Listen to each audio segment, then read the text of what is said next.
Hey guys, give me 1 second to get this all rocking and rolling.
Yeah, we need this one.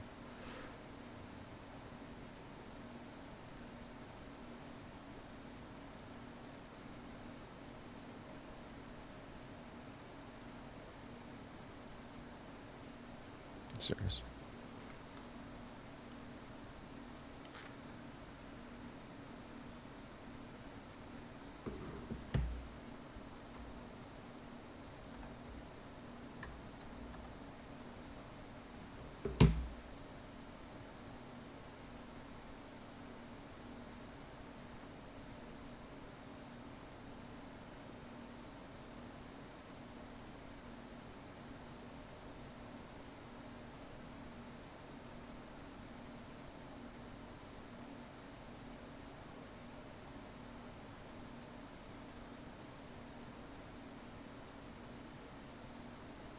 We're getting there, guys. Sorry for the delay. Grab some caffeine, popcorn, all the good stuff.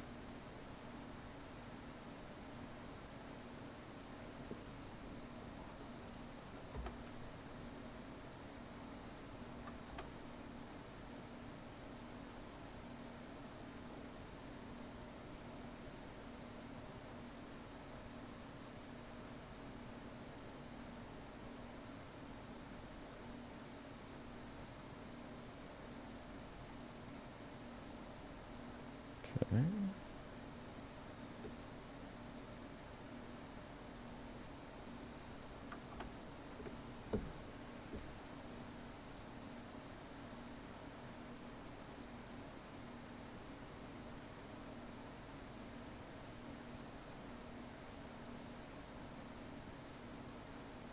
Yeah, it's connected.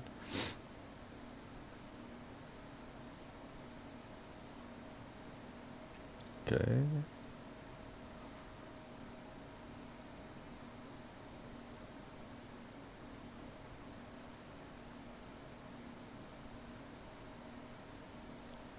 Whoa, that's strange.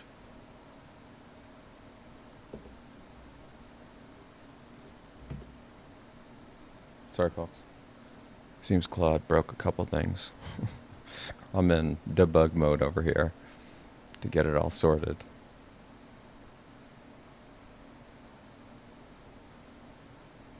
Alright, sweet. We're slowly chipping our way through this. Now, let's get our chat working. Come on, dum-dum.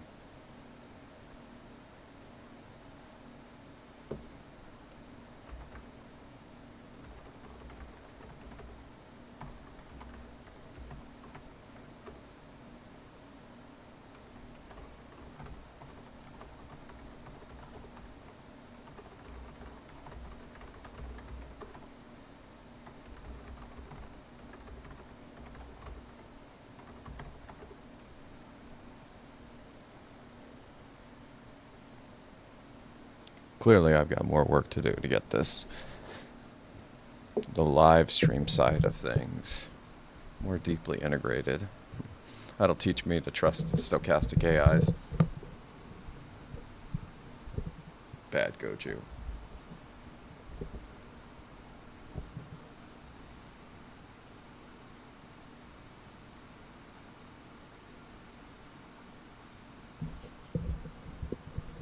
Cool.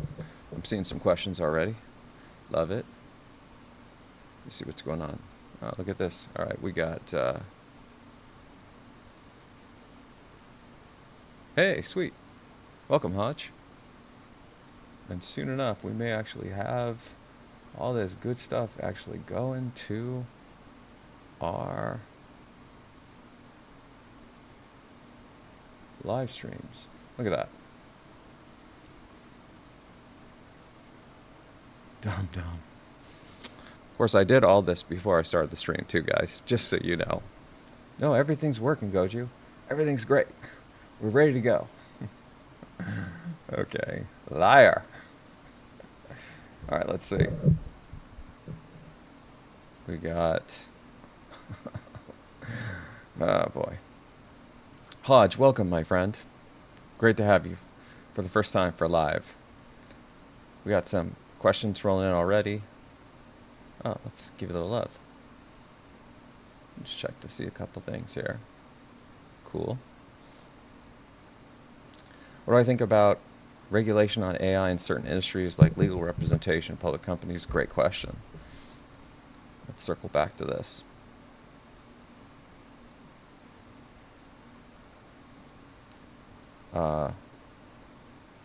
Like, will they probably just ban it? Will they probably just ban it?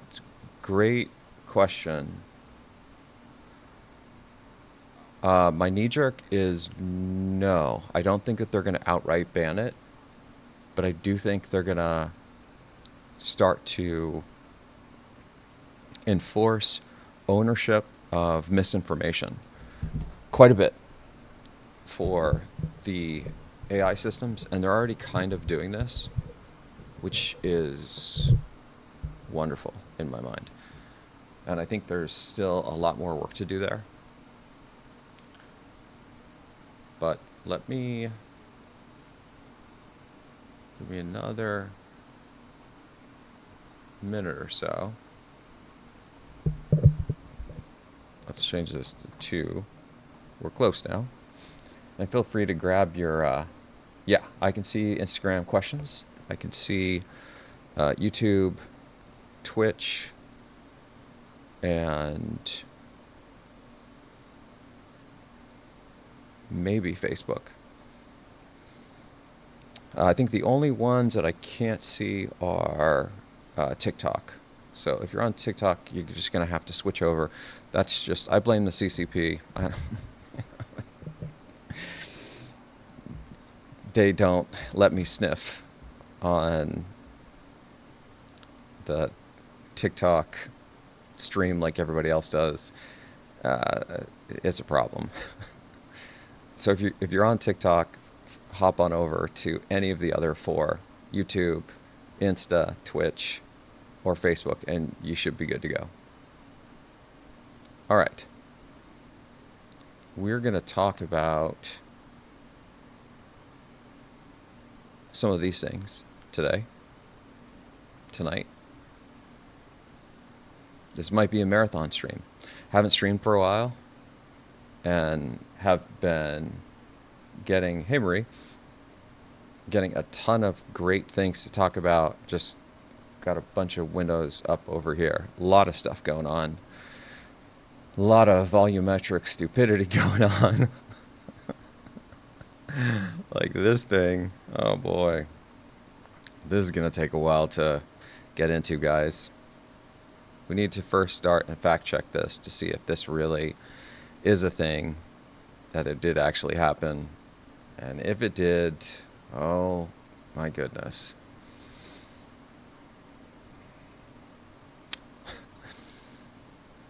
This is a serious facepalm moment. And a bunch of other goodies. All right, cool. Looks like we Twitch, whoever is on Twitch, can you drop a comment? Make sure we're getting your info. Cool. I think we're ready, guys. The only thing I'm not sure on is if we're actually live on Facebook. It says we are, but when I try to edit this and put in the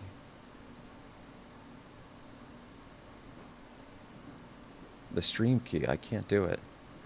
And for those of you that don't know, it seems we're getting some attention over on Facebook. I'll show you it. We dropped a clip over there, and I'm not sure exactly what happened, but that clip went more viral on Facebook than all the other socials combined. I mean, it has almost 1 million views, 50,000 likes, thousands of comments, I think. Like, okay, that's cool. So yeah, we want to try to show love to Facebook, I guess. I guess they're digging GTT, which very surprising to me. All right. So we're going to talk at least about these 4 things. Start with Osh's video on the hype of Fable. I think this guy is just speaking just pure gold. Hey, Sarah. James, which clip? Great question. Let me show you the clip.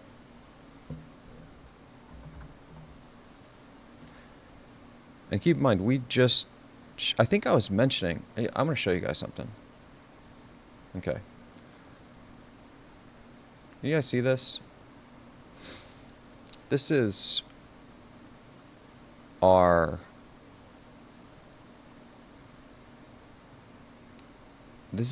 growth on the various socials. It's a little bit stale. But you can see Insta, TikTok, Twitch, YouTube is in there, Substack, all this stuff. So these are basically just the growth percentages. Since I was mentioning, these are the things that kind of matter more to me than anything else. The other stuff is, I don't get really distracted by the raw numbers, as we were discussing in a prior live at one point.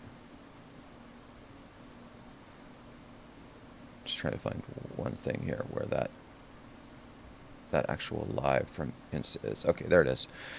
So check this out. You guys can see this thing. Let me pull this down a little bit. So yeah, here's our growth. Check this out. This is what happens when I turn Facebook on. You ready for this?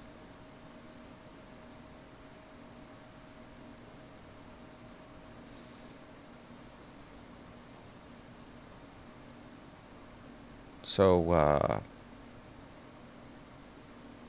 I don't know what's going on over at Facebook, but they seem to like GTT, and I like them if they like GTT.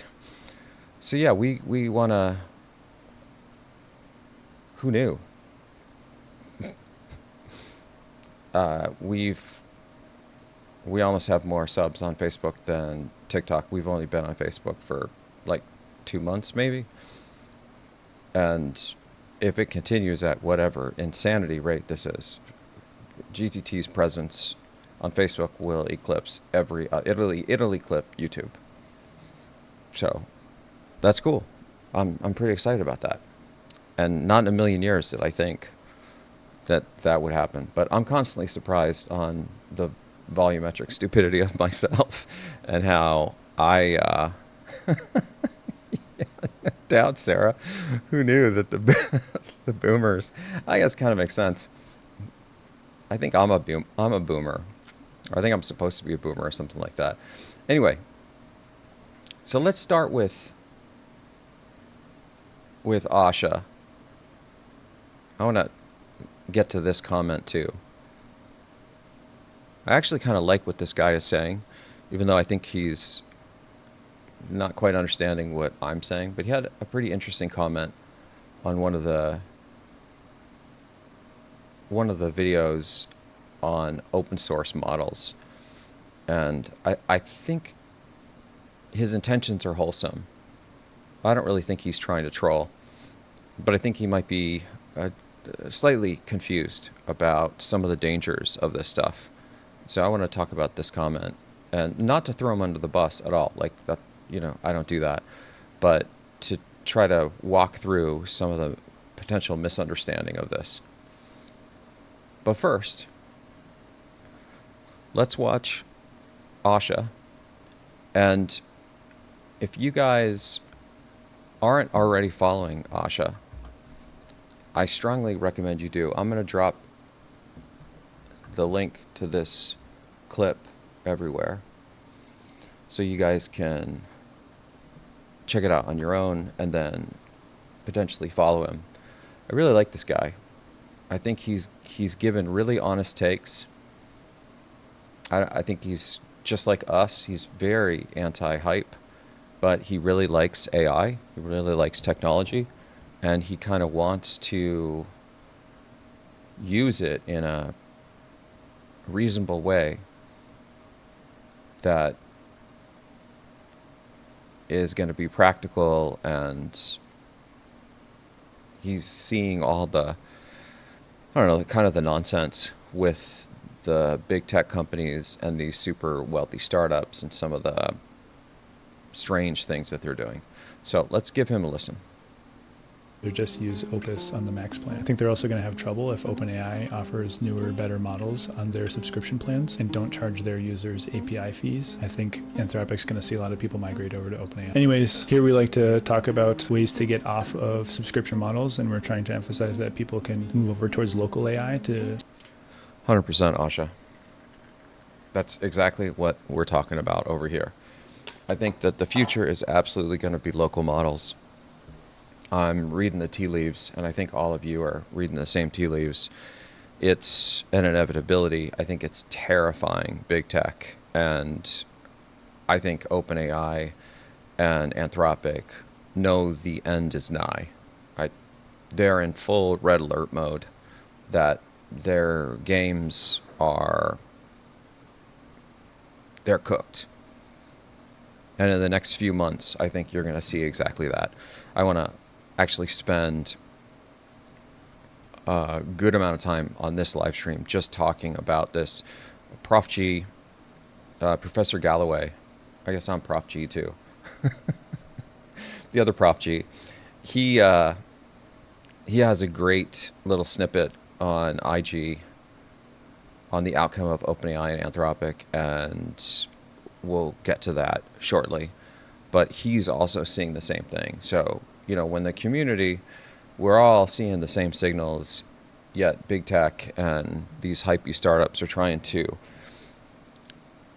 tell you something else. I think it's a pretty good signal that they're hype maxing and trying to protect their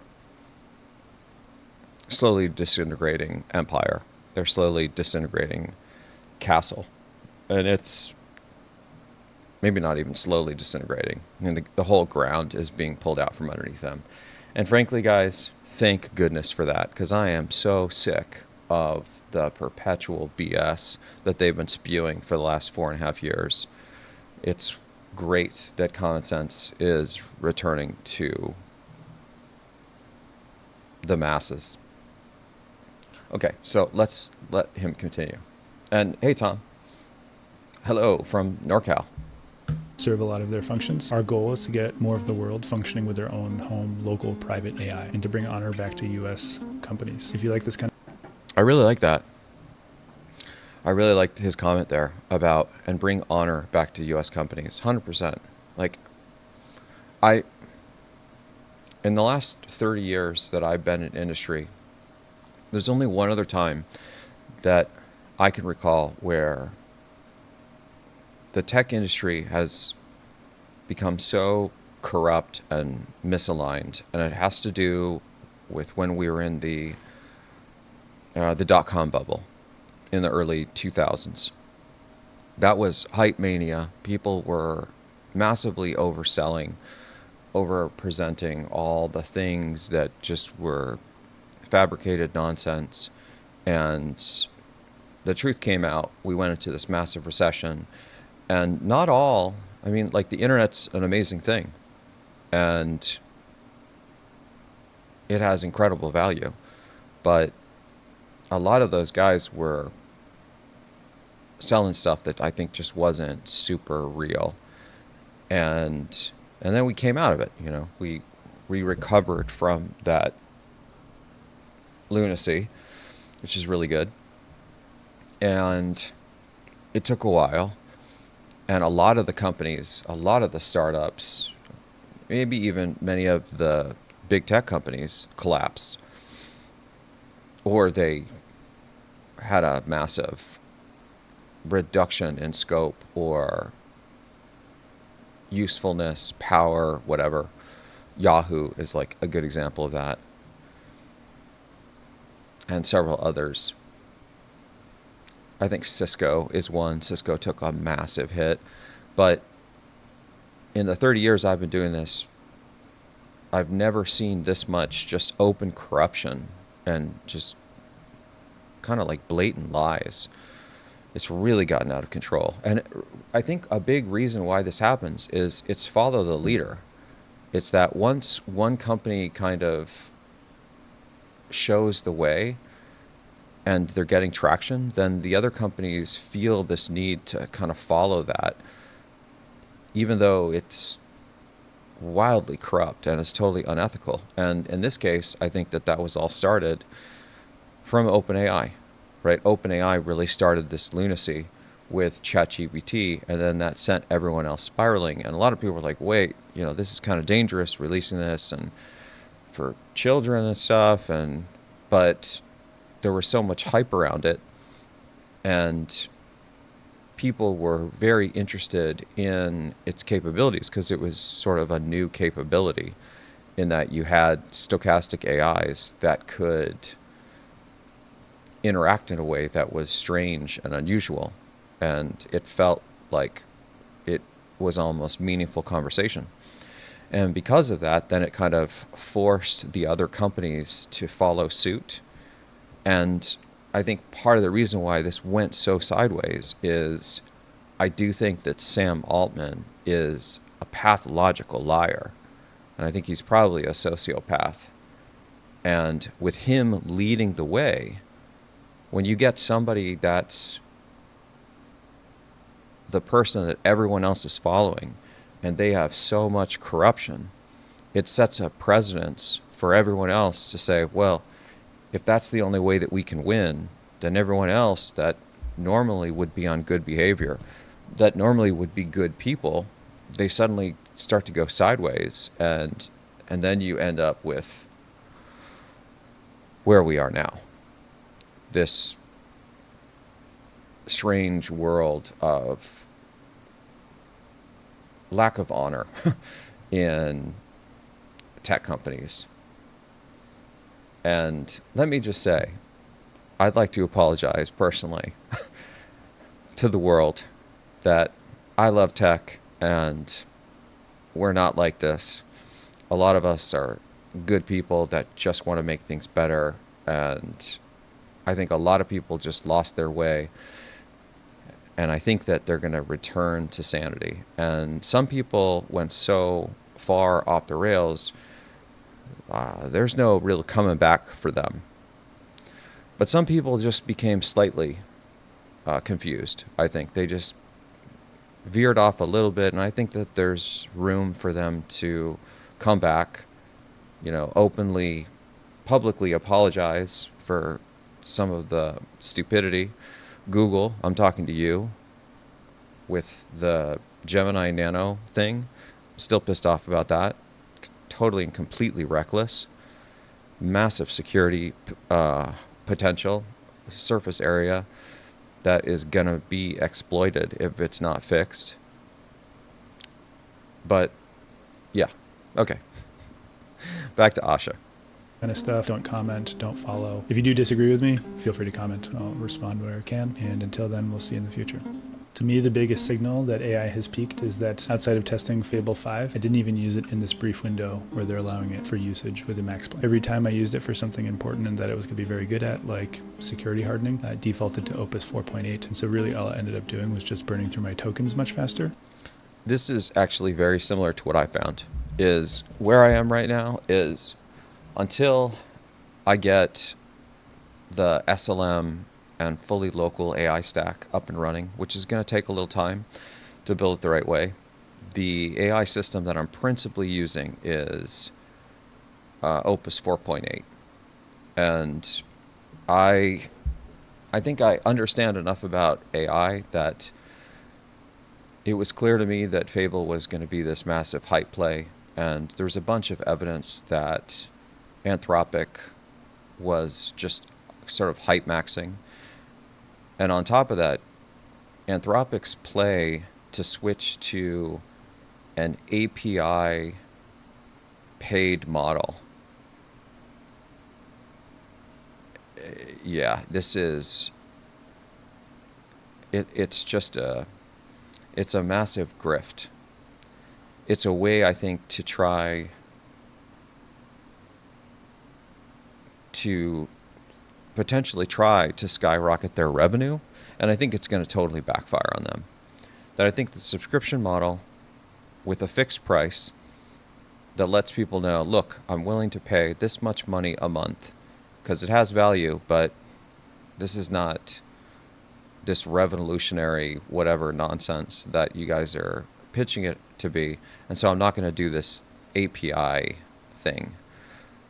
I'm not going to pay every time I call. I'm not going to pay 10 cents every time I call into an API and then have no idea what APIs are being called into. And you guys aren't trustworthy in the sense that I can't trust that you're not just going to massively exaggerate those API calls. And so it's subscription at a fixed price. That's really the only way forward. And the fact that Anthropic is trying to do this now, switch to this API paid thing, it's just it's like a pre-IPO grift as far as I'm concerned. And I think that it's going to totally backfire on them if they don't course correct. And I don't need that. Honestly, I think most people are okay with Opus 4.8. And I think that should be the signal to everyone, is that Opus 4.8 is good enough for most use cases. If you need Fable 5, you probably just haven't engineered your systems well enough to be able to function, because I've been having a hard time finding a good reason to use Fable 5. I think we'll see if it defaults to only API tokens. I hope people don't feel the need to spend money on it. Personally, I haven't been impressed, and I would rather just use Opus on the max plan. I think they're also going to have trouble if OpenAI. Yeah, that's exactly what I'm doing. And by the way, feel free to do whatever you guys think is best for you. But for me, I'm just Opus on the max plan, and that's plenty.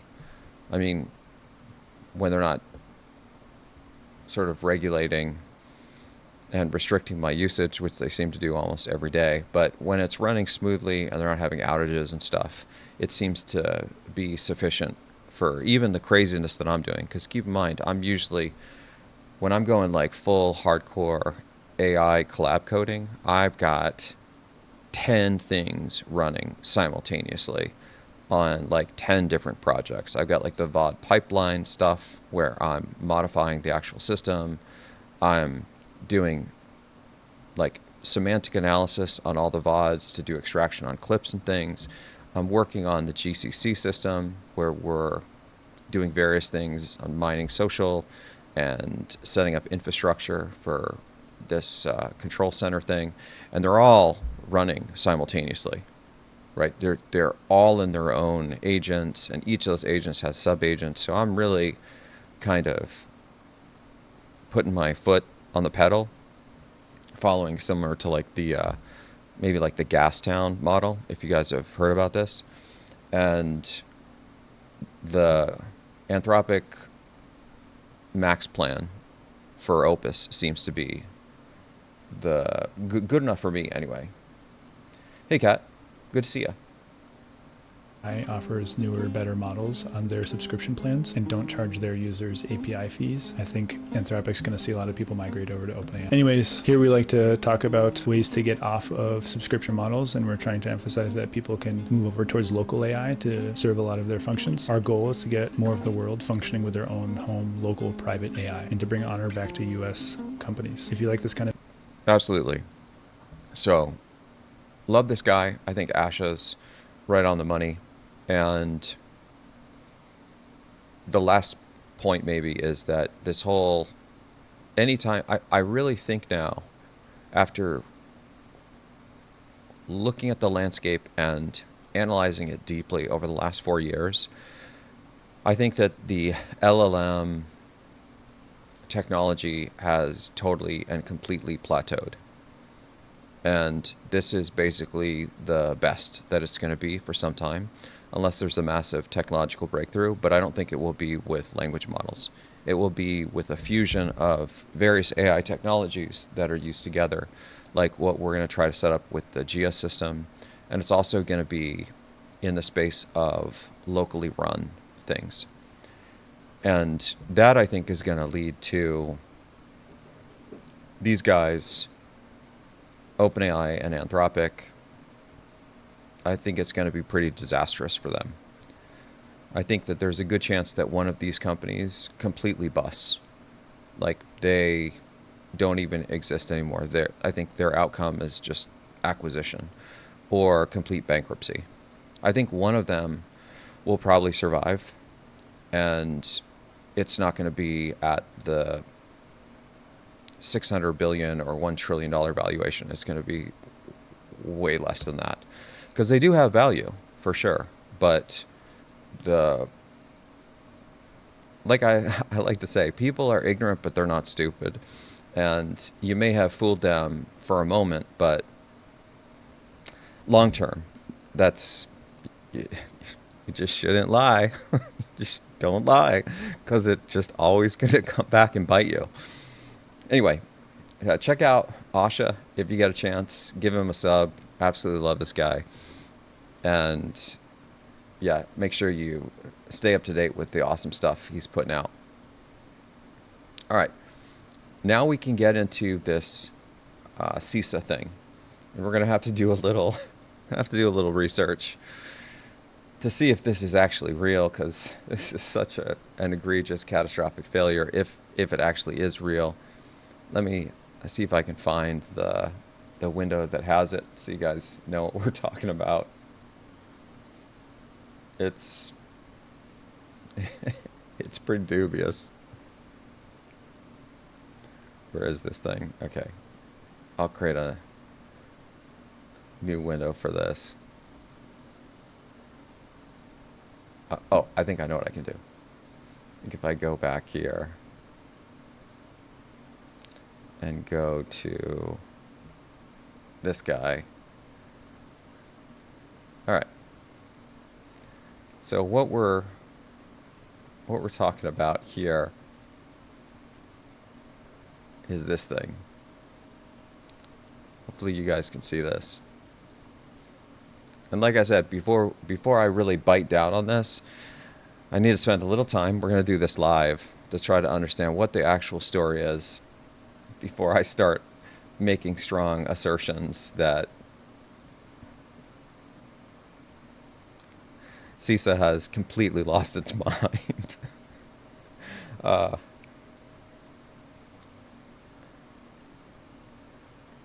Yeah, Nubian, I think that's where I was strongly believing that would be the case, up until Anthropic seems to kind of vacate the premises with their ability to reason, with all this hype stuff and all this money grab stuff. Like, if they continue on that path, they're making it really hard, I think, for anybody to want to keep working with them. It very much architect of your own demise kind of thing. Okay, so this just in. The head of U.S. Cyber Defense Agency, CISA, Madhu, uploaded sensitive documents into ChatGPT, prompting Department of or a DHS investigation. Head of cybersecurity is uploading classified documents to ChatGPT. Cooked doesn't even describe the U.S. right now. I mean, oh boy,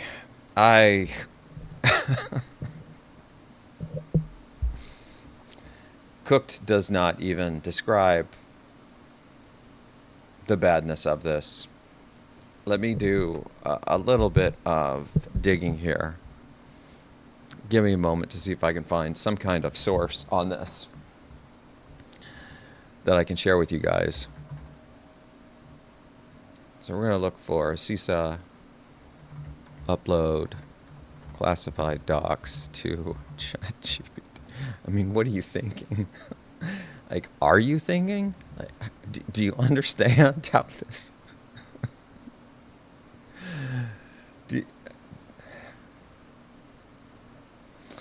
You know, and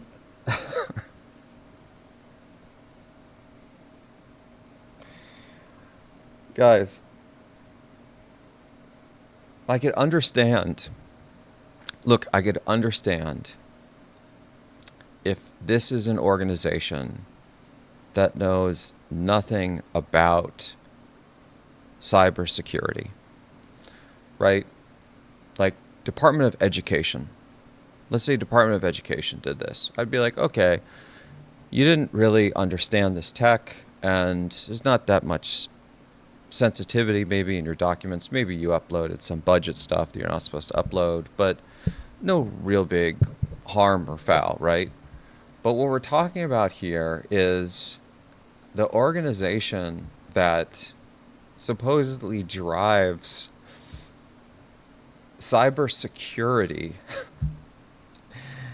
in the United States. I don't understand how those people who are supposedly experts in cybersecurity would not implicitly understand the risks of uploading classified documents to the cloud, right?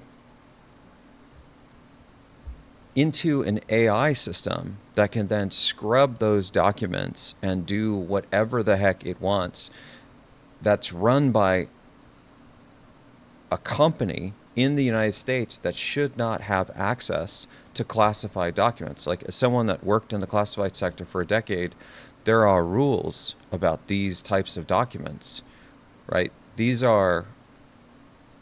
is a borderline treasonous event here. That's how bad this is.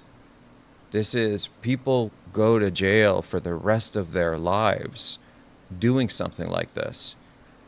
And this is the group that supposedly is the foremost experts of all the groups in the United States with cybersecurity. And it's the head guy. Like,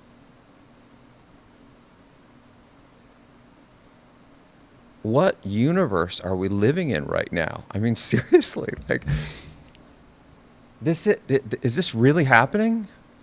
Is this reality, or is this like some sort of dream state where it's all pretend and someone's going to poke me and all of us and say, just kidding. Nah, we didn't really do all that. Come on, Goji, we're not that dumb. Yeah, maybe we are, right? Like, it seems to me we need to make some massive, sweeping changes here. How do they not understand the dangers of this? Okay, so what Google is saying, the acting director of CISA, Madhu, uploaded sensitive contracting documents marked for official use only. Okay, so maybe it's not top secret. Okay, so this is slightly different than like TSSCI type of document. That makes me feel like a little bit better. It's still potentially classified, but it's not like the highest degrees of sensitivity. So that's cool. We can take a little bit of a breath here. Still not great, but not like the ultra fail that maybe it looked like it might have been. The uploads, which occurred the summer of 2025. Okay, so this happened over a year ago. Somehow I'm only hearing about it now. Were not classified files, but triggered automated cybersecurity warnings and the Department of Homeland Security internal review.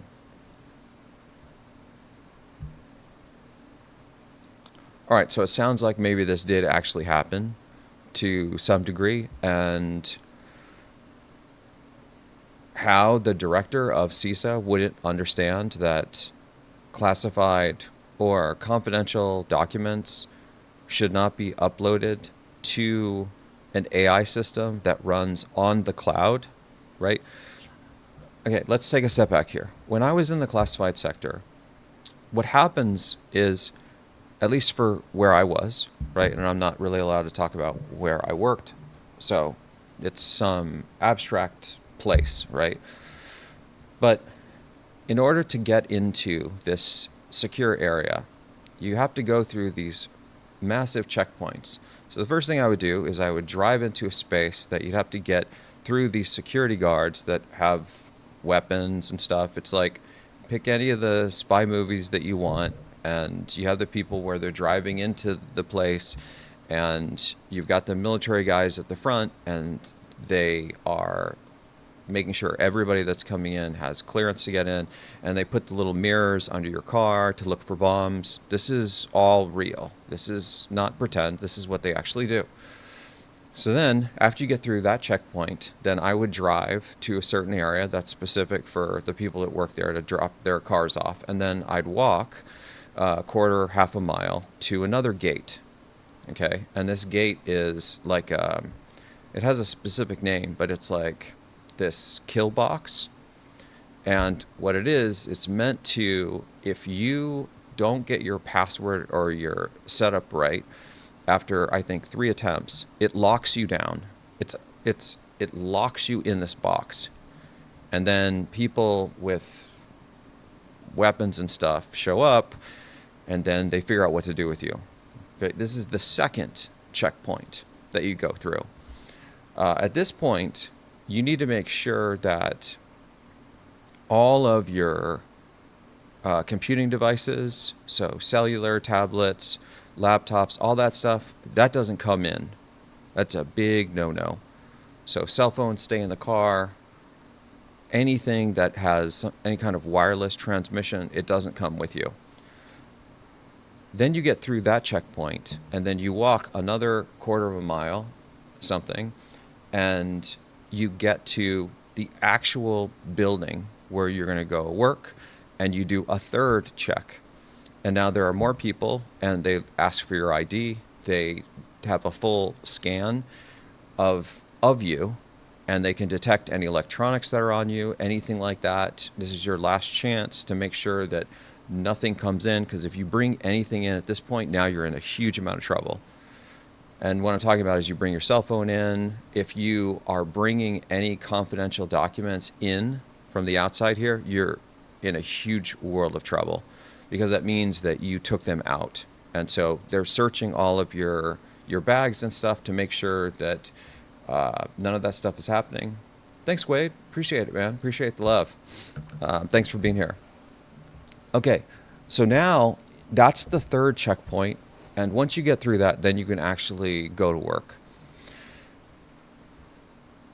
When you leave, you do the same thing. Is as you're leaving, you walk yourself back through those 3 checkpoints.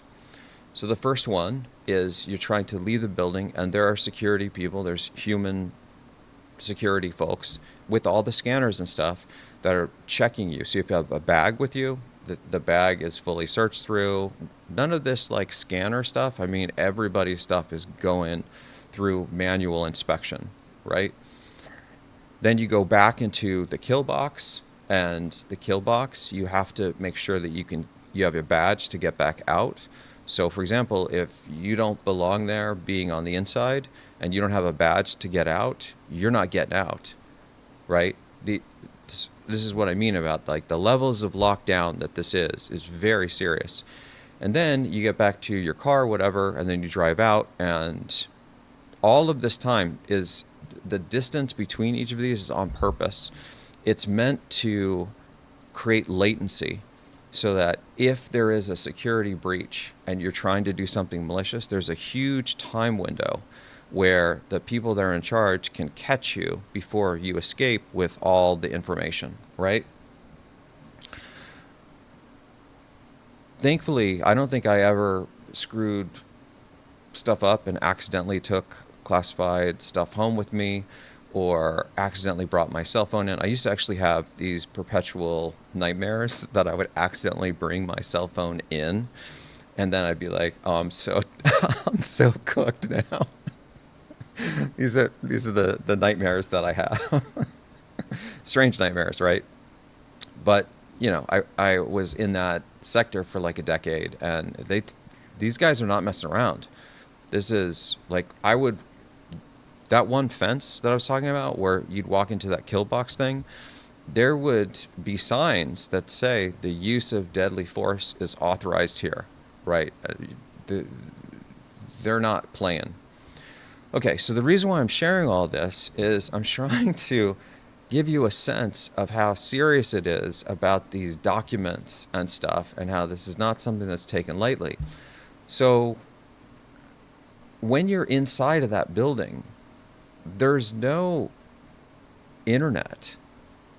There's no chat GPT, right? There's no, at least for the people that were working in the sectors that I was in, right? It's fully air-gapped skiff, entirely secure, fenced area.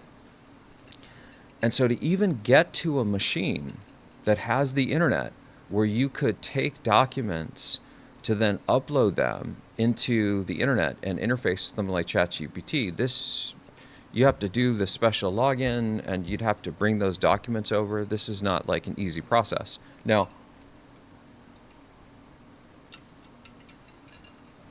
admittedly, when I was in this area, I was just a peon, right? I was just an AI researcher. I was just a software architect and all that stuff. I'm not the director of CISA or anything, so I'm probably in far more lockdown than this guy is.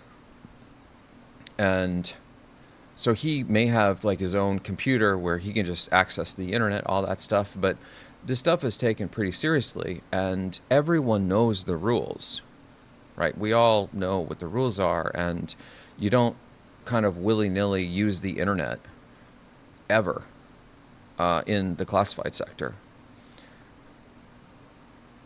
So this is a pretty gross oversight and misuse of things, that this would be kind of like so laissez-faire and not really understanding the severity of what you're doing. And again, coming from the head guy, this does not set a really good precedent right, for everybody else. Like if the people at the top, this is how they're behaving, how is everybody else behaving that's like not at the top, right? Because you're the role model. You are the model of like, you got to be as good as me. And this is not sending a signal, I think, of necessarily super good. Anyway, sorry, it looked like there was so Wade's saying, first time viewers stopping by to say you're the GOAT. Thanks, brother. Appreciate it, man. Yeah, I don't know about that, but appreciate you dropping in and leaving these awesome comments. Your clips are the beacon of light to the world, now entering to the world, into your world of tech. That's sweet, brother. Really appreciate it. Sarah's saying, I have visions of Zoolander. Yeah, man. If you guys haven't seen the movie Idiocracy, we talk about Idiocracy a lot on on GTT because it feels as though there's a very strong parallel. This is, I think one of the best comments that I heard lately was Idiocracy was meant to be a mockumentary, and it has become a documentary.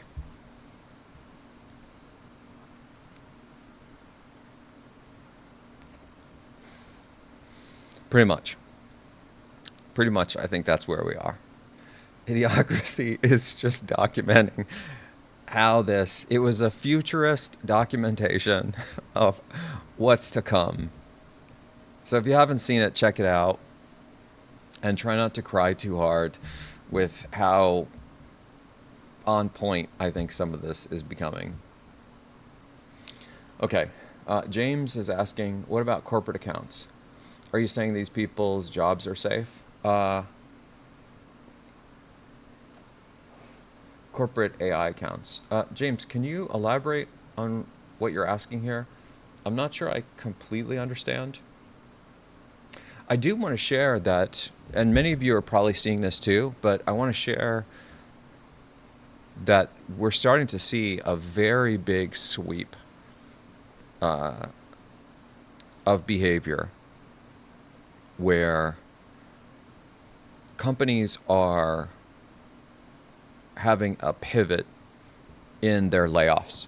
That I think they made some egregious errors in laying people off, hoping that AI would do whatever, but not understanding all the things that we understand, which is the true cost of the language models and the inference and the recurring compute that is not free. And they were kind of drinking the Kool-Aid, thinking that, oh, these are going to be the prices. $20 a month, yeah, that's going to be amazing, right? Not really going to be $20 a month. That's just a land, expand, and demand model. And so now what I'm seeing in the news and on all my feeds is there's company after company now that's pivoting and reverting those terrible decisions, that they're actually reducing significantly their CapEx spend for infrastructure on AI, and they're reducing their monthly spend on the actual usage of the AI for inference and in various spaces. And in some cases, they're shutting down the use of it entirely, mostly because we're getting into this era of being, I think, price maxed.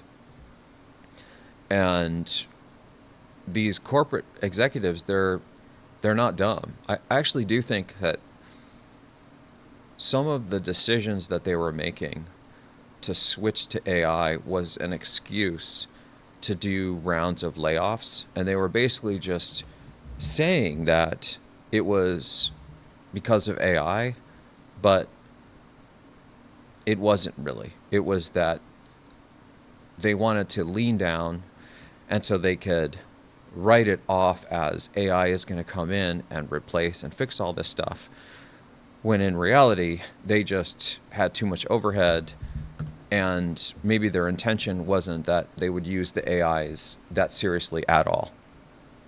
Maybe they were. I mean, some of them, I think, were planning on that, and I think they have realized that these AIs make egregious mistakes.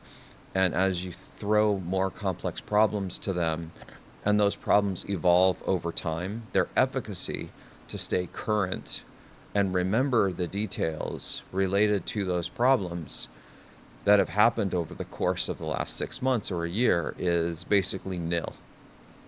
And a normal employee doesn't suffer this. They don't have this problem really at all. They remember what happened last week.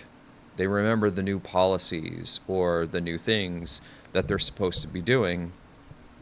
And so you teach them once, and then they know. Whereas with the AIs, every single day, you're wasting a huge amount of time reminding them.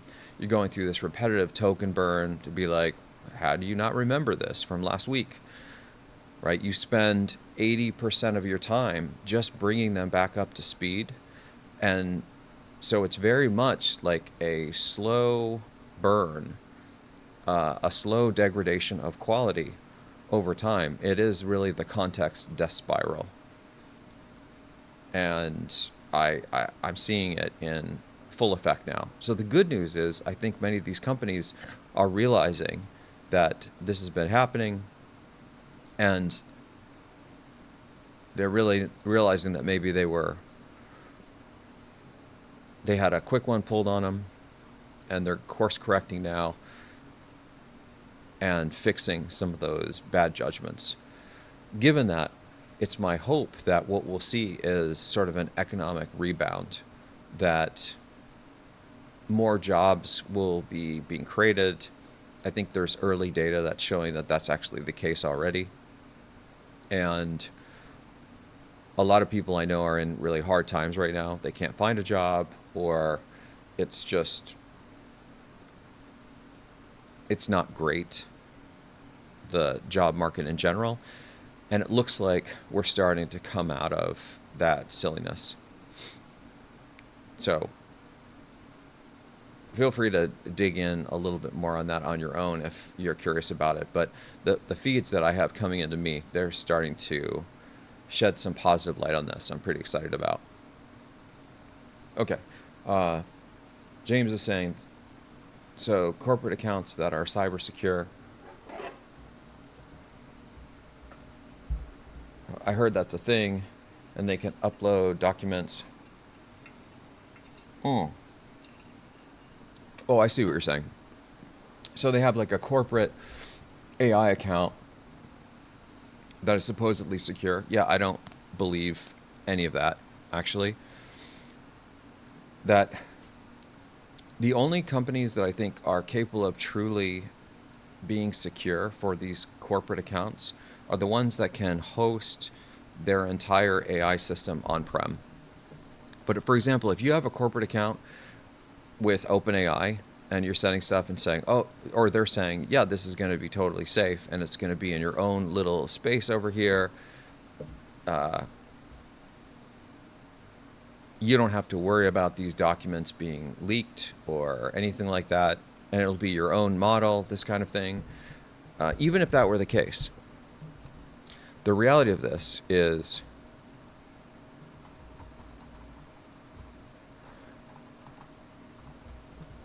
that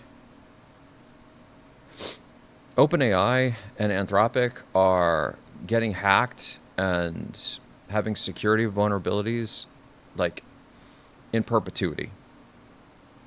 And because of that, even if you had these types of accounts, James, and OpenAI is potentially behaving in a good way, the fact that they don't understand cybersecurity themselves and they are persistently getting hacked because it's just a free-for-all over there, the data that you have with them, I think, is not safe at all. That's my high-level take on this. Yeah, we do know where the bodies are buried. With that said, let's take a quick 2-minute bio, and we'll be right back. Feel free to refresh your caffeine and popcorn.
Alrighty.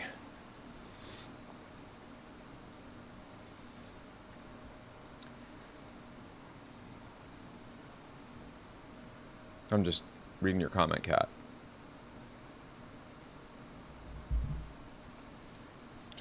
To go back to what you were asking, James, that's more like two questions. Can AI be used for top secret stuff if it's secure corporate account? And if not, AI won't take their jobs in that sector because it's not allowed.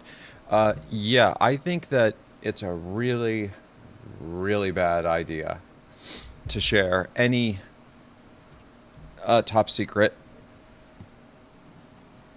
documents or information with the AIs. And a big reason for that is the LLM technology that we have today doesn't really have strong semantic understanding of what it is doing or the types of things that it's working on. Now it can pretend like it understands, and it can parrot out some nonsense about like, oh, I totally understand that this is super secret and I'm not going to really share this with people or whatever. And then in reality, it doesn't do any of those things because it doesn't deeply semantically reason about any of these things. So with that, I think my knee jerk on this is I personally wouldn't use any AI for top secret stuff unless it's fully local and it's completely sandboxed, air gapped. So if you have a complete SLM system that is completely local, then that could work. But anything with an LLM and a cloud-based AI, there's no way, if I were in charge, that I would ever let any of the people in my group use AI to process or look at any of those documents. And the same goes for any of you that are running your own companies, or you're scientists or you're engineers and you're coming up with this incredible IP. I strongly recommend you keep that IP to yourself. Don't have the AI get involved at all. Don't have the AI help you write a document on it. Don't have the AI help you write a patent on it. Do all of this stuff yourself. It'll be slower, but there's a real danger in sending any of that information to the cloud, because the two major AI companies that are in the race right now, I mean, three, I guess, but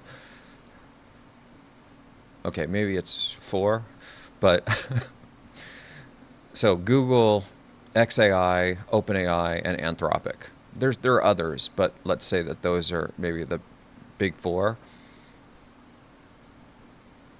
I don't trust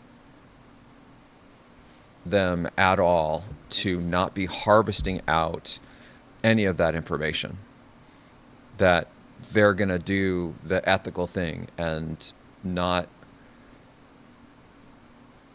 mine that information and then potentially use it on their own.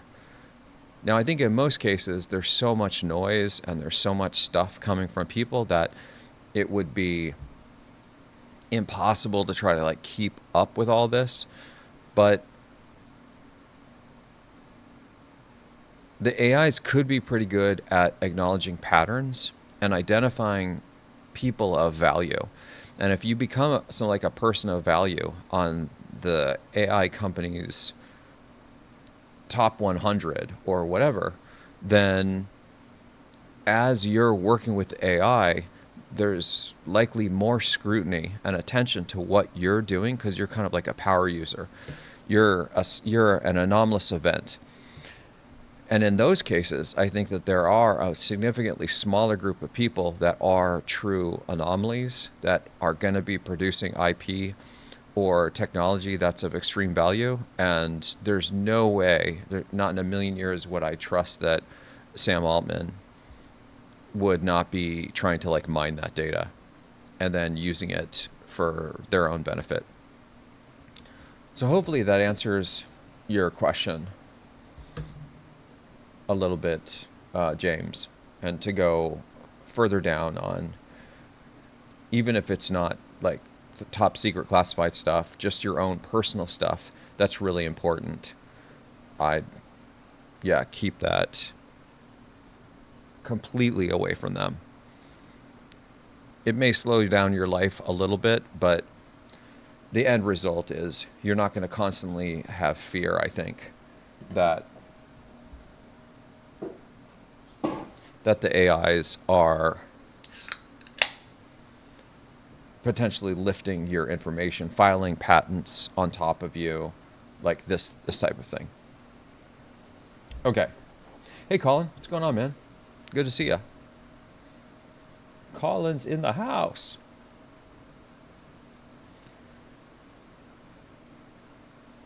All right. Oh,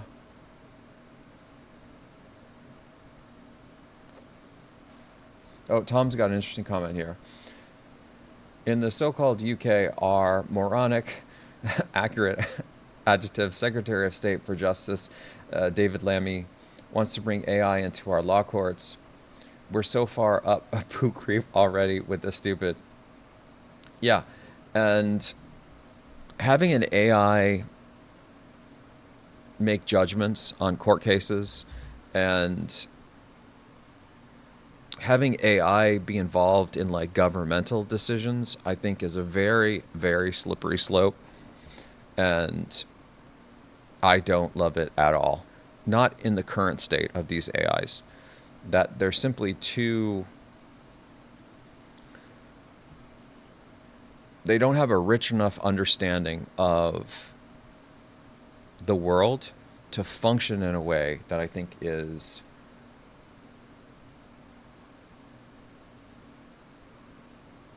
going to give you meaningful answers. It's going to be relied on something to take the right action, behave ethically, not hallucinate and manufacture evidence that doesn't exist. So using an AI for court case rulings and judgments is wildly moronic in my mind, at least based on the AIs today. If we get to the point to where the AIs have rich semantic reasoners and they can work on temporal ranges to see events as they happen over time and kind of put these context clues together, that might be a different story. But we're decades away from that. Decades. That is, building those types of knowledge graphs and deterministic AIs, this is like completely different technology in some sense. So that does sound like, without knowing all the details about that one, Tom, I gotta say that does sound super questionable. Super questionable. Okay. I wanna switch now to talk about this guy's comment, Mantis. And this is a comment that he made on this video, whatever this video. Oh, this is the short video where I'm talking about how the end game, what the end game is for Chinese open weight AI models. And as many of you know, I'm ardently opposed to people using these simply because the evidence that I've seen and the experience that I've had working on the places where I've worked, I don't see any indication that we could trust the CCP to be doing anything that's benevolent. And I'm also pretty skeptical of any kind of government that is going to actively promote stuff that has like political tensions with various countries, and it's promoting things that are supposedly fostering goodwill globally. That just doesn't make sense to me. Like, if you have political tensions with other countries and then it turns out that you're like, hey, but here, take all this free stuff, how in the world do you think that free stuff is not going to come with strings?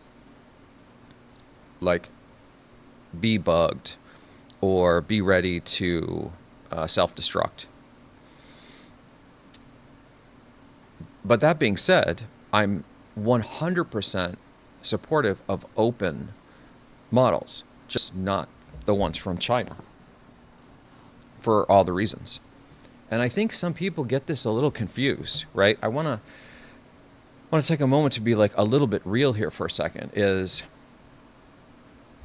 Mantis is talking about, you can still use these models, and as long as you don't ask about anything related to politics, they work fantastic. And, it looks like he's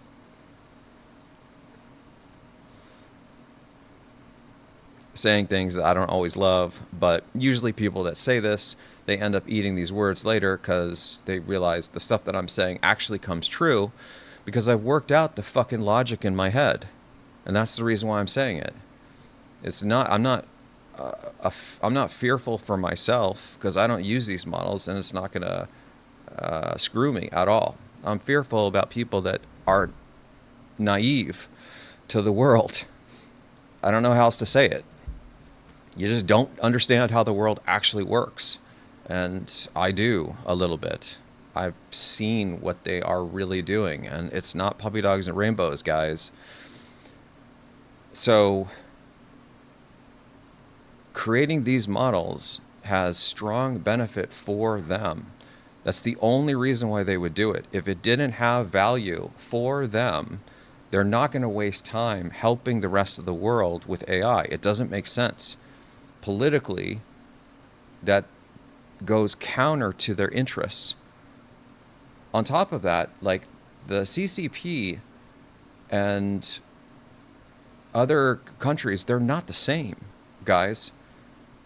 Point in case, or case in point, whatever the saying is, if I were to be doing this live stream in China right now, I wouldn't be live for longer than 30 seconds, and this shit would be shut down. Not only that, I'd probably be arrested, and I'd be thrown in jail. Because you can't just say what you think in China, right? Like, a lot of my PhD students have come from China and have told me, I never want to go back to China. I'm here because China is a very, very bad place to be. You're not allowed to even talk your mind in China. Everything you do in China is being monitored. Like, you guys that are using these Chinese models, go to China, hang out there for a little bit, see what it's like. Try to use the fucking internet in China. Tell me what you see. All right, it's not puppy dogs and rainbows. And I usually don't lean in this hard because I kind of think that a lot of people that are following have some level of reason, but they get confused. They think that all the world's the same. It's not the same, right? North Korea, China, Russia, those places, if you speak out in those places, you're as good as unalived right now. They're not the same. So, like, you got to face the hard reality that if you use this stuff, you are subjecting yourself to some major danger. Now, if you want to use it, that's totally up to you, right? Do what you need to do. But when this backfires on you and you get totally owned, like, I'm not going to have any pity for you because I've tried to warn you, and I'm not fear-mongering, right? I'm just not clueless. And I do think that Mentis is not trolling. I think that he's trying to foster goodwill. He's trying to present this as like, oh no, China's not that bad, all this stuff. Bro, you don't know what I know. You don't have a clue, man. Like, go to the place. Why is there no internet in China? Why is there no Google in China? Like, think about things. it's not all the same. A lot of people in the United States and countries that are free, where they can speak their mind, they get this completely twisted. They think that the freedoms that they have are universal. They take it for granted, and it actually kind of pisses me off, right? Like, I don't think the United States is perfect. I don't think that the democratic world is perfect. We have lots of problems, all right? But minimally, we generally don't get unalived for speaking our mind. We generally aren't being monitored everywhere we go. And that if we aren't wearing the right clothes or we behave slightly out of line in a public space, we don't get dragged out of our homes and thrown into jail, right? These are regimes. These are authoritarian regimes, people. It's not the same as a democratic environment where you can get on things like YouTube and say, I think this place sucks. And then nobody comes and kidnaps you in the middle of the night. Those things happen in those places. It's not a joke.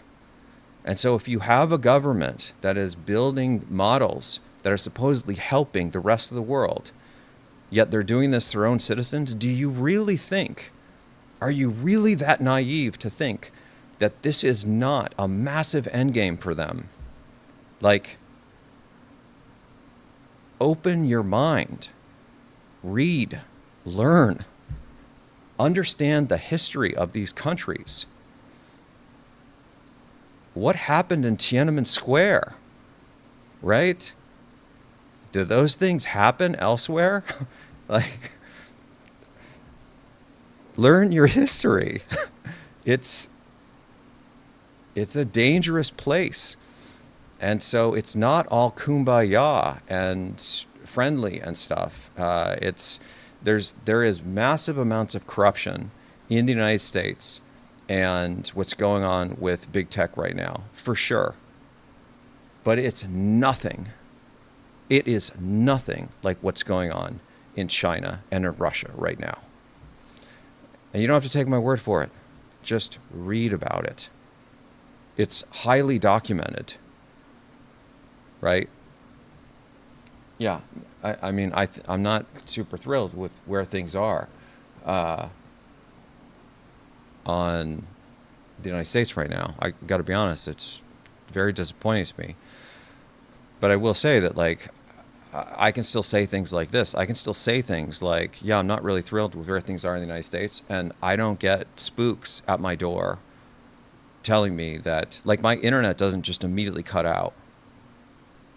And those things happen in those places. Like, you have the smallest amount of pushback if you do this in Russia. Like, if you were to say something like, yeah, I'm not a big fan of Putin, you do that in Russia, and you do that on some like state-sponsored news channel, you're not surviving into tomorrow. You're done just for something like that. And so while, you know, maybe the UK is not having a great time right now and the United States isn't, people don't yet get unalived for these types of things. So anyway, my point in all this is that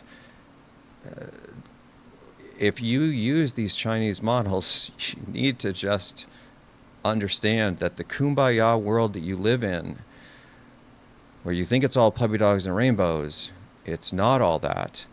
And you're putting yourself at risk. I'm all for open source models, absolutely. But in the write-up that I had on Substack, where I'm talking about the single language or single node models, I specifically say that here are the Chinese models, but I do not recommend you use these. I will never publicly endorse a Chinese model. I can't. I just know too much. And I don't mean that to sound pretentious or coy or anything. Just, you go work in the classified sector for a decade and then tell me what you think. Because I suspect that your views will probably be different than they might be without having that knowledge. And so even with that, if you have to use the Chinese models, which I strongly recommend you don't, make sure that they're fully sandboxed. So then when they flip that switch, you don't get totally owned. And also know that any of the work that you're... there's another thing I wanted to mention here before I go too far down the rabbit hole is... And by the way, I want to be clear, I'm not trying to attack Mentis here. It probably sounds like I'm pretty heated about this, because I am. And that's what happens when you care. And you see people just... I think his intentions are wholesome. I think he just is not fully understanding stuff. But he's saying you could run the Chinese models on their own network and not give them internet access, and then how could they ever activate something? Bro, let me explain it to you, okay? I can figure this out in 7 seconds. Here's how you do it.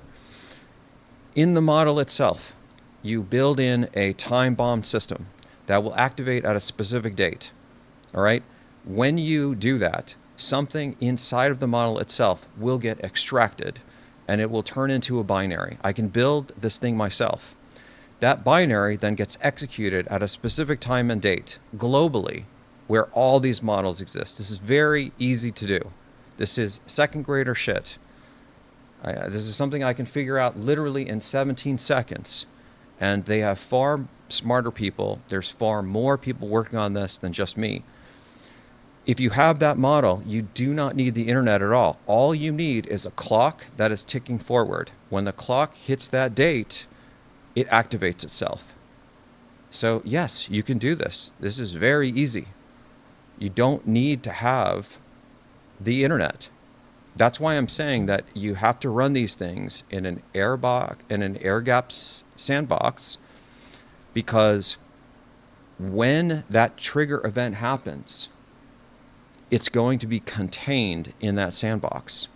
So when that watchdog timer or that kill switch gets flipped, even if there's no internet for that machine, it will stay local to the box. You don't need the internet. You don't need it. All you need is a single download of a foreign source to the machine. And that single download of that foreign source is the fucking model. Okay, sorry. I think that's like my third F-bomb this live stream. I wasn't expecting I was going to get this fiery, but I don't know how this is so hard to understand. Any security vulnerability, all it needs is a simple download. One download, and I can own your system. What is the download? The Chinese model is the download. And if you think that people can't embed bad behaviors inside of models, you're very confused. You can absolutely do this, right? It's super easy. AI takeover is an example of this, right? You have the model itself, and it has malicious behavior that's built into it. And yeah, I'm in trouble, Colin. So you have that behavior built into that single download. That is the download that essentially gives them access. You just did it with that one download of the Chinese model. That's all they needed. So you're cooked.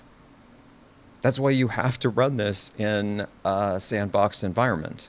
That's the only way that this is potentially going to save you. And even that is still very dangerous because, again, these folks are super, super smart.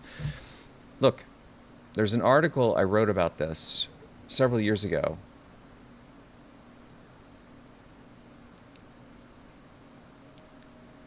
On the XC utils backdoor. This example, we believe that this was a nation-state attack from China. It was coordinated over 2.5 years. It was an entire team of people that worked on this, and they hacked the Linux kernel. It was a socially engineered thing. It's one of the most sophisticated, brilliant attacks that I've ever seen. This is hard for even me to imagine how to put this together, how sophisticated this is, okay? It took them 2.5 years. 2.5 years they sat on this. They sat there and waited patiently and did nothing until they got it baked into the Linux kernel. And then we found out about it within a couple days of it being built in because they wanted it to be found. They wanted it to be found because the goal was not to infect the Linux kernel. They don't care about that. They wanted to sow seeds of distrust in the open source community, and they did.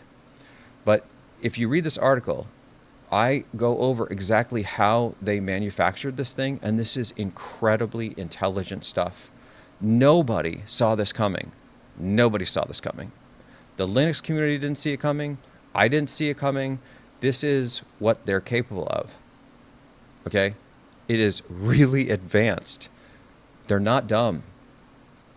Okay, so I'm telling you that if I can figure out something this simple, these people are way smarter than me.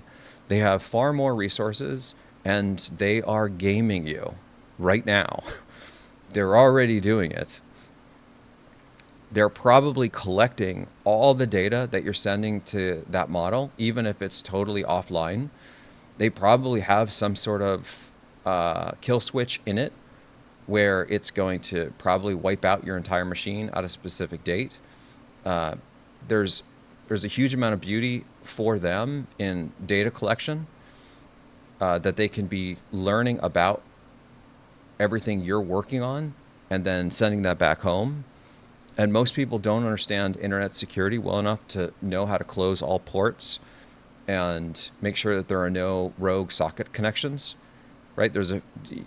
Unless you're a security expert, you probably don't even really understand necessarily all the rules of firewalls and things like that, right? There's a lot of ways to do this. So, yes, this is a very risky thing.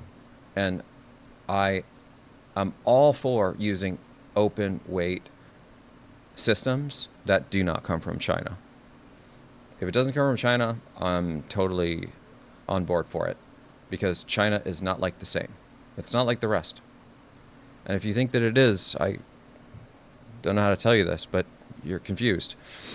And you should just read some stuff. You should just read a couple books, or go visit the place for several weeks. And it's not fear-mongering, Mantis. Is that this is going to happen. Mark my words. Like, I've been forecasting, and I'm not trying to flex or anything, but I'm forecasting basically all this stuff. AI takeover, forecasted it several months before it happened. Now it's happening in mass.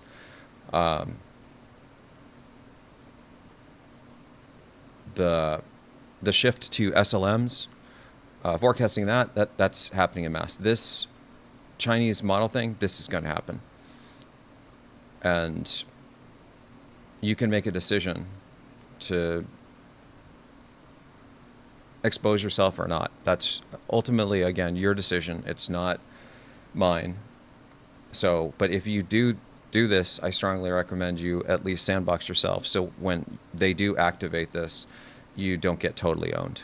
But for all the rest of you, make the smart decision and use the open models that are from the open source community, like the actual open source community, and help us work on building those systems, because we'll be in full control of that. You actually have people that are working to the collective good of others, and that, I think, is going to build the AI of the future. It's going to be good for all of us. It's going to take some time, right? And they are going to have limitations. They're going to be specialized and all this stuff. But we can make advances on iteratively refining them, and we can build in the important things that they need, like the various levels of determinism when we need deterministic AI. Yeah. Okay.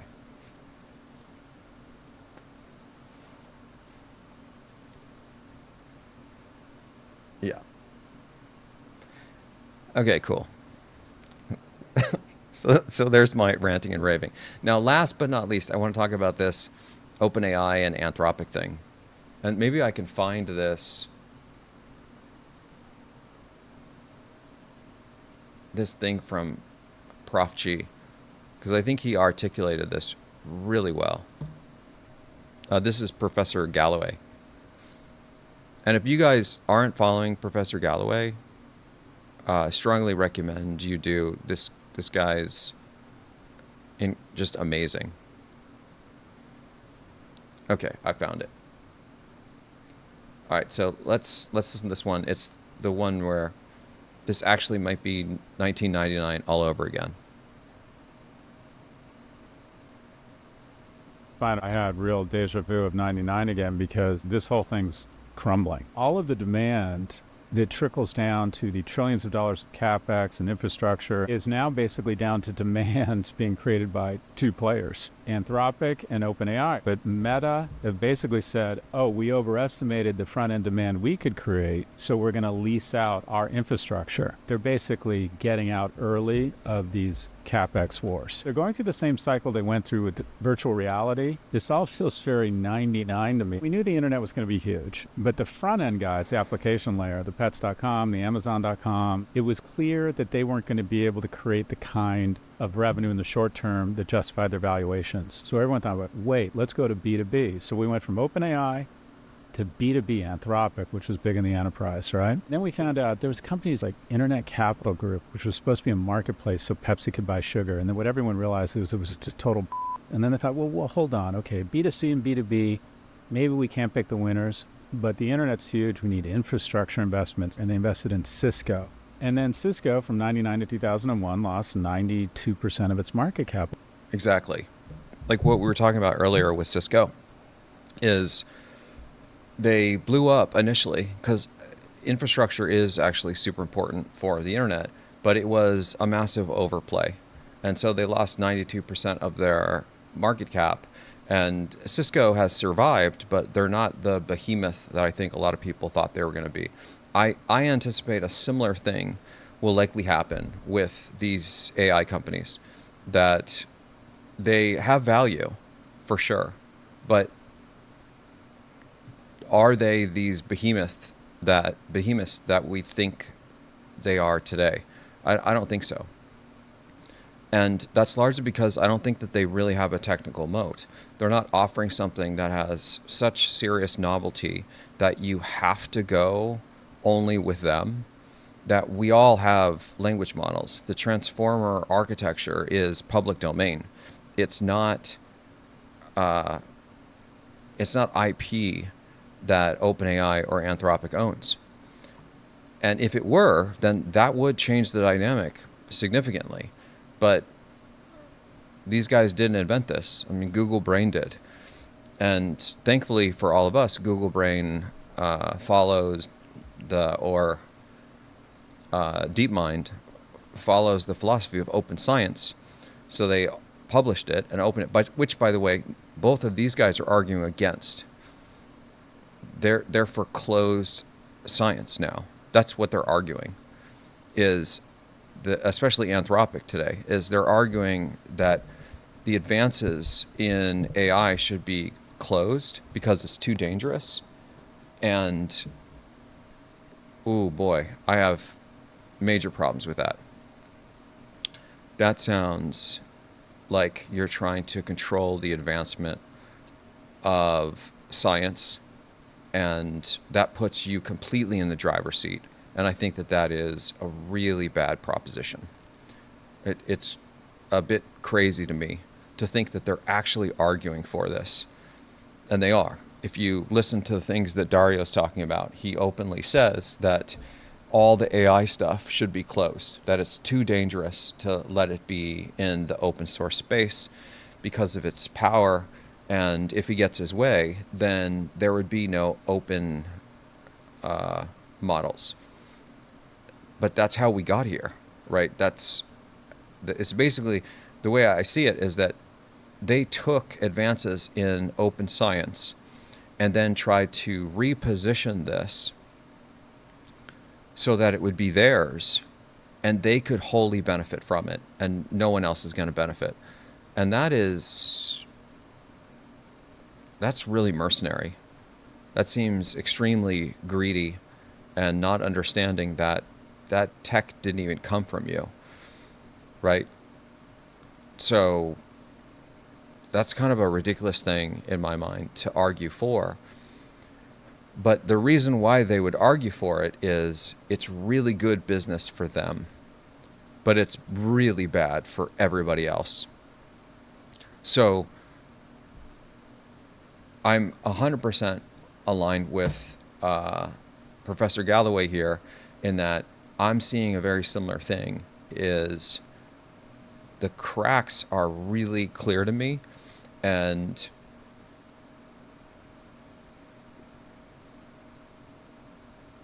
I think it's gonna be very much a repeat of the dot-com bubble all over again.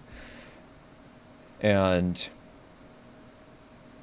I think that's going to be really good, actually. I mean, it's going to suck in the moment because there's probably going to be a bit of a recession that's caused by it because the CapEx spending is going to decline, and then the stock market is going to not collapse, but it's going to lose a lot of the hype value in the stocks that exist today, which is going to reduce the value of the dollar and all this stuff, this just economic stuff that's going to happen as a byproduct of this.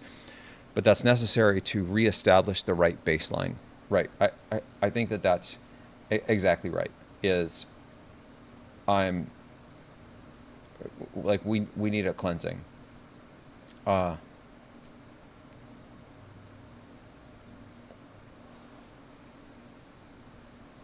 Yeah, Zach.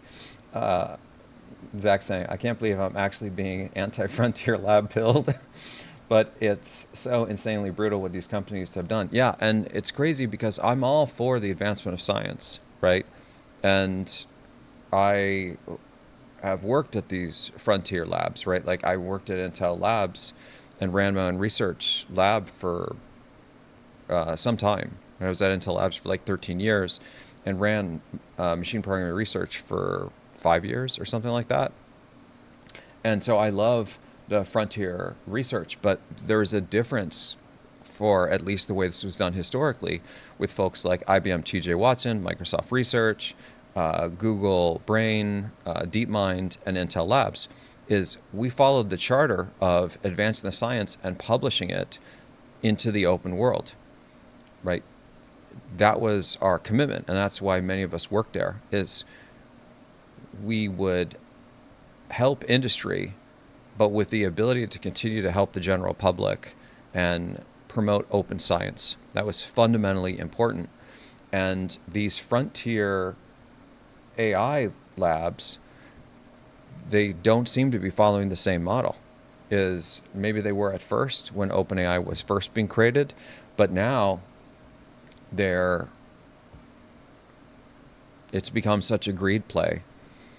And I think part of that is they know that the end is nigh, so they're kind of scrambling to do everything they can to keep themselves alive, and they kind of know that they're cooked.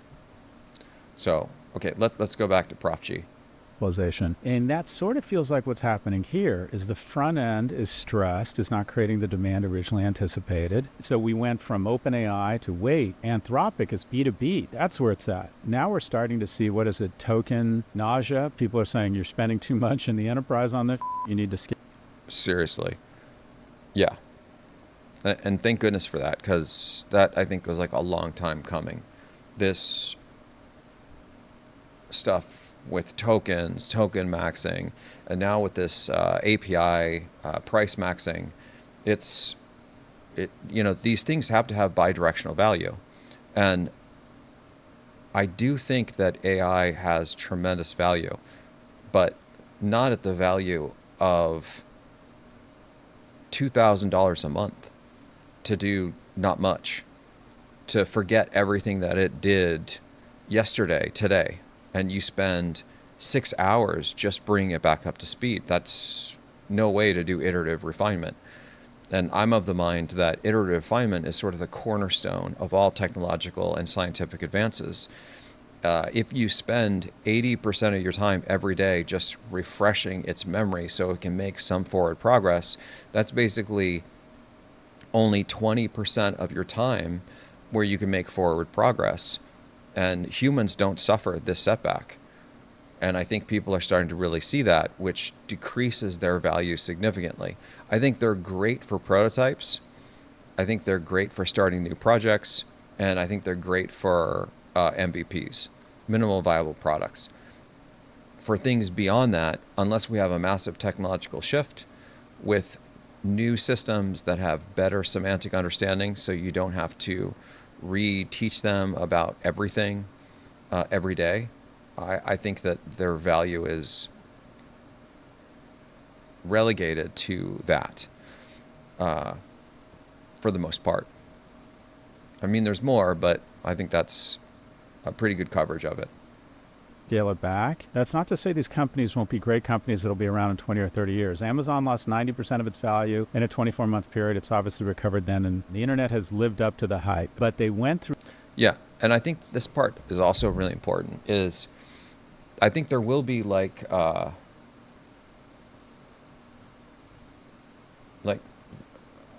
James was saying about this cleansing. I think there will be a cleansing of many of these companies. I think they'll be brought back down to earth. And I do think that one of them will probably continue.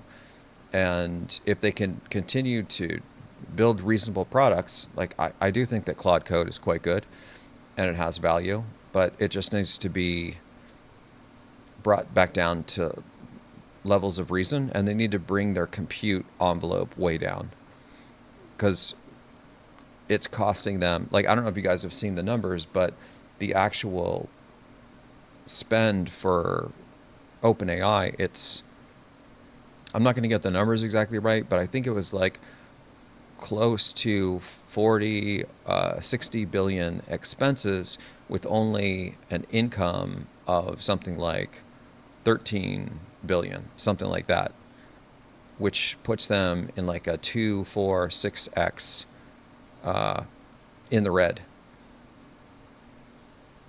But I think it's actually even worse than that. Anyway, I agree with Prof G. I think that we're at the moment where we're finally going to have this seismic shift. And I anticipate maybe within the next, if I were to speculate, I think maybe in the next 6 to 9 months, there's going to be a fairly large change where the big companies like OpenAI and Anthropic are going to have to make some fundamental shifts to either figure out how to survive and be reasonable, or just race to get acquired, or just go out of business, essentially. And I used to think, up until very recently, that Anthropic would be the one that would kind of survive this. But now it's not entirely clear to me. I think that Anthropic is making some egregious missteps, and it could be that neither of them is the company that ends up emerging from this. Like, it could be that the company that actually going to bring us the future of AI will be a company that doesn't even really exist yet. And it's the company that's building these local first systems. And in that, they can build systems that are highly affordable and create a business model that's sustainable. Because basically the big, yeah, it could be, James, right? Like, Jan LeCun is a very smart guy. He actually knows what he's doing with AI, unlike some of the other folks. He's certainly someone that I wouldn't bet against. But it could be that it's some other company. Because even with the world models, it sounds like this is still very large scale and cloud-based, and I don't think that that's where we want to go. I mean, big tech would obviously want us to go in that direction, especially for data centers. and all the big tech companies would love that because then they all are getting like massive revenue. But I think that the dangers of that ecologically are enormous, and I think we're starting to see some of that. It's not great, but the cost overhead still is pretty enormous when you move into that space. I'm not an expert on like the JIPA stuff and world models that Jan is looking into, so I'm still pretty ignorant about this. Maybe in the next few months I'll try to dig in a little bit more, but I've been working on building our own systems that are, using a fusion of stochastic and deterministic AI. But I absolutely agree with Jan and many of the other folks, Gary Marcus and others, that are saying that LLMs are definitely not the way forward. I think that that's probably correct. I think they have some value, but fundamentally that technology is just not going to work. So, all right, folks, I think that we are back in action and we covered our topics for the evening. Yeah, so Sarah's asking, do I think there's a chance of a merger? I mean, possibly. One thing that you guys are probably aware of is supposedly Sam Altman and Dario Amati, they just like absolutely hate each other, which kind of makes sense, given that Sam was Dario's former boss, and there was a lot of tension, as I understand it, when they both worked under the OpenAI umbrella. And I think ever since Anthropic really started to kick some butt, OpenAI they've been in a really interesting battle with each other. And the idea of like those two companies merging together, I think is almost nil. But I think that other companies merging could absolutely happen. Like at one point, I thought that Microsoft would be well positioned to acquire OpenAI. But the tea leaves that I'm seeing right now is Microsoft is really not happy with OpenAI, given some of the things that happened. And they're getting more cozy with Anthropic. At least this is kind of like what the birds whisper into my ears. They were under a very strict rule where they couldn't use anything but the GPT and the Codex models for a while, but I believe that they're out of that contract phase now. And I know for certain that they're building up partnerships at Microsoft with Anthropic. So what might happen, Sarah, is you might have one of the big tech companies go and acquire them. So you could have something like Microsoft acquiring Anthropic, since they are deeply using the Anthropic models now. And then that kind of gives Microsoft this superpower. Google has been acquiring a lot of AI companies. If OpenAI, for example, were to have a massive fall from grace and decrease in their valuation by like 2 or 3 orders of magnitude, I could see Google jumping in and trying to acquire OpenAI, because I think that they're still considering themselves pretty far behind when it comes to Anthropic. So this could play out a number of ways, but I think the big thing that's obvious to me right now is that the future of AI supremacy that's coming from OpenAI or Anthropic is those days have come and gone. That's my strong speculation.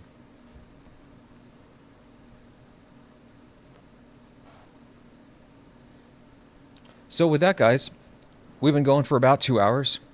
I'm feeling pretty good about us covering all the topics. My apologies that I wasn't live for last week. I've been just cranking on a gazillion things. But I'm starting to get my pipeline stages set up right. So putting out these videos is becoming easier and easier.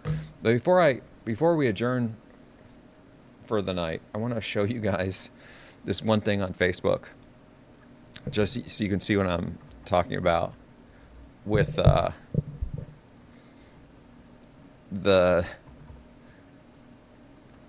love that we're getting from over in Facebook land. And I think it's pretty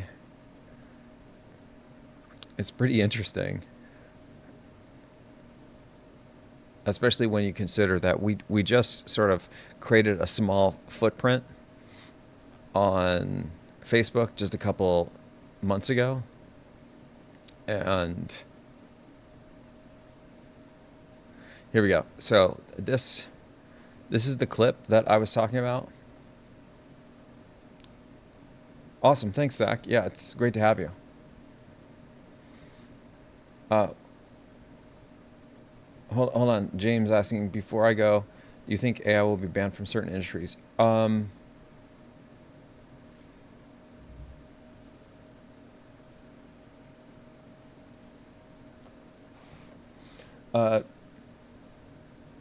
Kat, what I think could very well happen. I think that the United States could make the Chinese models illegal to use in the United States. I think that they could do very similar to what they have done with TikTok. Is they allowed it for a certain period of time, and then they said, you know what, enough of this.